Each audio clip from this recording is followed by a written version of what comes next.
Alhamdulillah baca salat isya dan sekarang ada tausiah sebentar. Tausiah ini nanti lanjutkan sholat tarawih berjamaah. Hai orang-orang yang beriman, bertakwalah kepada Allah dengan sebenar-benar takwa kepadanya, dan janganlah kamu mati melainkan dalam keadaan beragama Islam. Robis sodri wa yassirli amri wahlul 'uqdatam min lisani yafqahu qawli. Alhamdulillah, saya ucapkan terima kasih kepada para panitia yang telah memberikan kesempatan pada malam hari ini. Saya di sini untuk memberikan sedikit sharing session ya, bukan kultum, karena saya sendiri sebenarnya kurang nyaman juga disebut ustadz gitu. Brother aja, brother atau saudara Lukman lebih inilah ya. Siap brother. Siap brother. Disclaimer on dulu. Saya tadi yang pertama saya belum sampai pada level ustadz. Nah, saya kesini malah ingin menuntut ilmu untuk mempelajari sistem pelayanan disabilitas di New Zealand. Sehingga kalaupun nanti ada hal-hal yang bagus ingin saya bawa apa yang saya dapatkan nanti di Aceh. Saya berasal dari Aceh, tepatnya di Kabupaten Aceh Tamiang, itu perbatasan dengan Kabupaten Langkat, Provinsi Sumatera Utara. Jadi saya anak perbatasan. Datang ke Weli, alhamdulillah bersama keluarga, ada istri Lisa, istri yang pertama, alhamdulillah. Yang pertama seterusnya maksudnya gitu ya. Ada dan jadi seksi dapur. Ada anak juga yang paling tua, Mas Al, dan ada adiknya, adik Musa gitu. Nah, jadi kami bertiga, alhamdulillah kemari baru 3 minggu, hari ini pas 3 minggu. Jadi belum sempat 1 bulan ya. Ini disclaimer yang kedua, alhamdulillah belum sempat 1 bulan tapi udah diberi kepercayaan. Bukan diberi kepercayaan sih, ditodong sebenarnya sama Mas Wira gitu ya. Kalau bisa untuk memberikan penyegaran gitu. Tapi alhamdulillah stigma orang Aceh udah mulai bagus sekarang. Biasanya dulu waktu saya S1 di Universitas Negeri Padang, di Padang. Itu biasanya kawan-kawan sama warga sana kalau ada mahasiswa baru di Aceh, pertanyaan pertama tuh adalah ada bawa barang. Ini pada ngerti nggak? Tahu. Ngerti. Ada bawa barang gitu ya. Yang nggak ngerti nanti tanya sama yang udah ngerti aja gitu ya. Rasa apa Pak?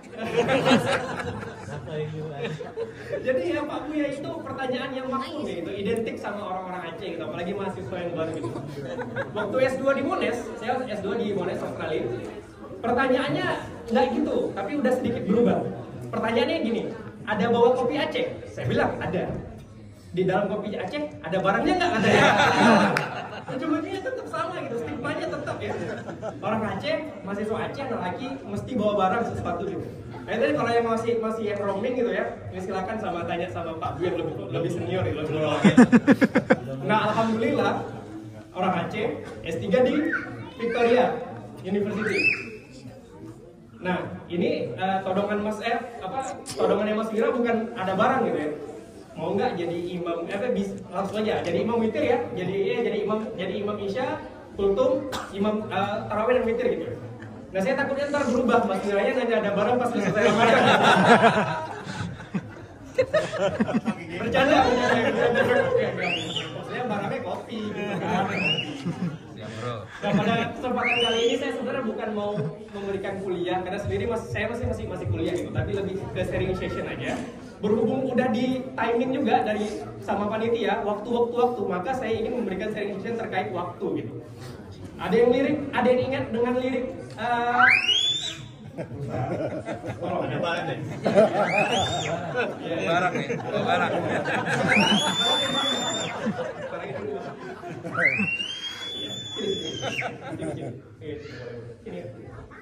Jadi kenapa? Ada yang ingat dengan lirik lagunya Rehan Demi Masa nggak?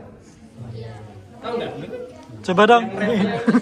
Kita angkatan Ahmad Albar. Ingat 5 perkara sebelum 5 perkara, sehat sebelum sakit, muda sebelum tua, kaya sebelum miskin, lapang sebelum sempit, hidup sebelum mati. Nah jadi ini liriknya itu Masya Allah ya Bapak Ibu ya, sangat mengingatkan kita terhadap waktu gitu ya.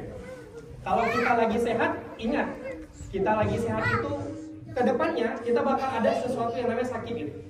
Kalau kita masih muda, alhamdulillah semuanya masih muda nih saya lihat, masih muda nih. Ada yang mudanya 30 tahun, muda yang 40 tahun, muda yang 50 tahun, 70 tahun, gitu. Masih muda semua pokoknya. Itu nanti kita akan merasakan yang namanya tua. Iya. Lalu kalau misalkan Pak Bu ada yang kaya, ada mau ngomong apa? Nah kalau masih muda gitu ya, masih semangat gitu ya. Kalau udah tua mungkin nanti udah cooling down gitu. Nah kalau Pak Bu ada saat ini kaya gitu atau punya kecukupan lah dalam bentuk materi, ingat suatu saat nanti kita akan merasakan yang namanya miskin gitu. Ada yang saat ini kita mungkin sangat lapang, semuanya serba ada, rumah lapang, mobil lapang, badan lapang. Oh enggak. Maksudnya badan lapang itu maksudnya terasa ringan gitu ya, nggak ada sakit penyakit gitu. Ingat kita nanti akan merasakan yang namanya sempit. Dan saat ini kita masih hidup, ingat suatu saat nanti itu pasti kita akan merasakan yang namanya mati. Nah waktu ini sesuatu yang sangat menarik ya, Pak Bu ya, Kak Bang. Waktu ini sangat menarik dan sangat misteri juga gitu. Berapa banyak dari kita misalnya ketika mengerjakan tugas di kantor atau para mahasiswa yang sedang kuliah, yang sedang nge-lab gitu ya. Kita tuh udah tahu tuh, ngantor dari jam 8, dari jam 9 sampai jam setengah 5 atau setengah 4 gitu. Atau yang kuliah, yang lagi final, yang lagi midterm, yang lagi nge-lab, kita bakal 2 jam bakal ada dalam lab atau dalam ruangan kelas seperti itu. Nah, kira-kira kalau kita expect waktu seperti itu, perasaan kita waktu akan berjalan sangat cepat atau sangat lambat gitu ya biasanya. Apalagi kalau antri misalnya. Antrinya tuh paling cuma 5-10 menit, tapi rasanya itu, ya Allah udah dengar lagu nih dari sampai udah berapa band putar-putar nggak selesai gitu. Atau ya Allah udah binge watching Netflix nih sambil nunggu sampai habis kuota nih, masih juga belum dipanggil gitu. Nah, jadi ini sesuatu yang sangat waktu itu ketika kita ekspektasikan akan ada dalam rentang waktu tertentu, itu rasanya tuh sangat panjang gitu. Tapi coba lihat kebalikannya. Bayangkan keseharian kita yang kalau misalkan kita itu menikmati waktu itu seperti apa adanya gitu. Bayangkan Pak Bu sekalian atau Kak Bang sekalian yang setiap weekend itu olahraga di Vic Recreational Dorm gitu. Itu dari jam 11 sampai jam 1 misalnya. Itu rasanya udah selesai aja gitu olahraganya. Atau mungkin yang suka scrolling sosmed, terus suka Netflix, binge watching atau nonton YouTube gitu. Rasanya baru scrolling 2-3 kali page, tiba-tiba udah setengah jam gitu. Tiba-tiba udah habis 3 season Breaking Bad gitu. Tiba-tiba udah habis film-film di YouTube gitu. Nah, biasanya kalau kita udah merasakan, kita tidak memberikan ekspektasi dalam waktu, malah waktu itu akan berjalan sangat cepat. Nah, saya ini karena sharing session, jadi sebenarnya saya bukan mau ngajar, ini pengalaman saya sendiri gitu. Tapi kalau misalkan ada yang relate, ya alhamdulillah gitu.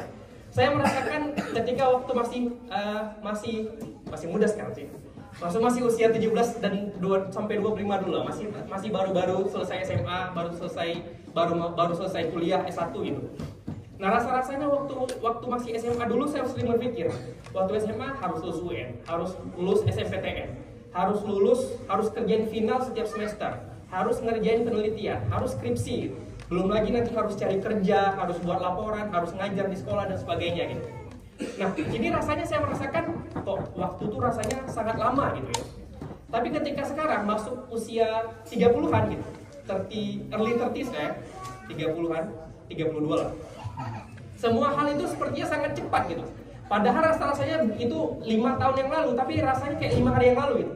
Rasa-rasanya kita baru 1 Ramadan, ini tiba-tiba udah ketiga tarling kita lakukan gitu. Nggak terasa besok tarling yang terakhir gitu, di lower heart gitu. Benar? Yeah. Oh iya benar. Nah, namun dan rasanya tuh sepertinya saya tuh kayak kalau misalkan balik ke 5 tahun yang lalu atau minimal 3 tahun yang lalu, pasti ada sesuatu yang mungkin saya bisa tambah lagi, entah itu dari sisi karir.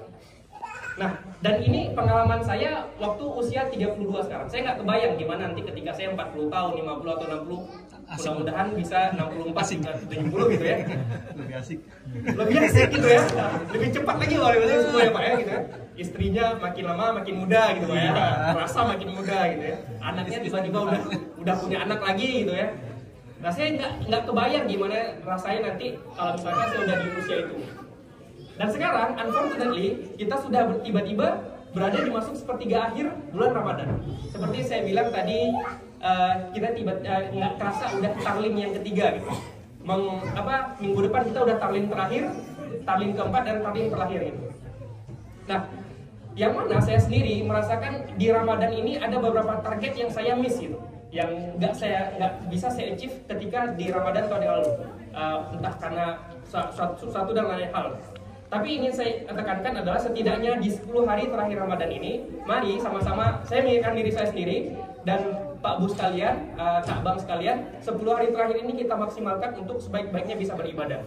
Kenapa kita harus aware dan sisa waktu yang mungkin kasih Allah, ingat kembali lagi kepada apa yang dibilang sama grup Rehan tadi. 5 perkara tadi. Kita nggak tahu kita bisa dapat nggak Idul Fitri, nggak tahu. Saya aja nggak tahu saya bakal bisa sahur untuk besok, saya nggak tahu, nggak bisa saya pastikan. Nah jadi apa yang misal yang bisa kita lakukan saat ini, kita lakukan sekarang.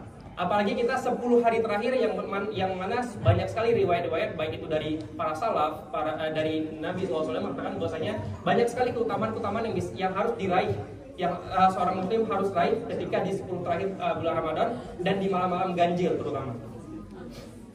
Nah, dan terakhir seperti ayat yang saya bacakan di awal tadi, ya ayyuhallazina amanu taqullaha haqqa tuqatih wa la tamutunna illa wa antum muslimun. Wahai orang yang beriman, bertakwalah kepada Allah dengan sebenar-benar takwa kepadanya, yaitu ketika Allah memberikan kesempatan waktu pertama bagi kita, dan janganlah kalian semua mati, yaitu kesempatan waktu yang kedua. Jadi ada 2 kesempatan waktu kita sekarang, ketika kita masih hidup dan ketika kita akan mati, selain kita mati dalam keadaan Islam. Semoga sedikit sharing session ini dapat memberikan manfaat bagi para jamaah sekalian yang insya Allah rahmati, dan terutama ini menjadi bahan evaluasi bagi saya sendiri dalam menyambut 10 hari terakhir. Semoga Allah terima amalan puasa kita di tahun ini, di tahun-tahun sebelumnya, dan semoga Allah masukkan kita ke dalam golongan Rasulullah SAW di akhirat kelak. Wabillahi taufiq wal hidayah. Assalamualaikum warahmatullahi wabarakatuh.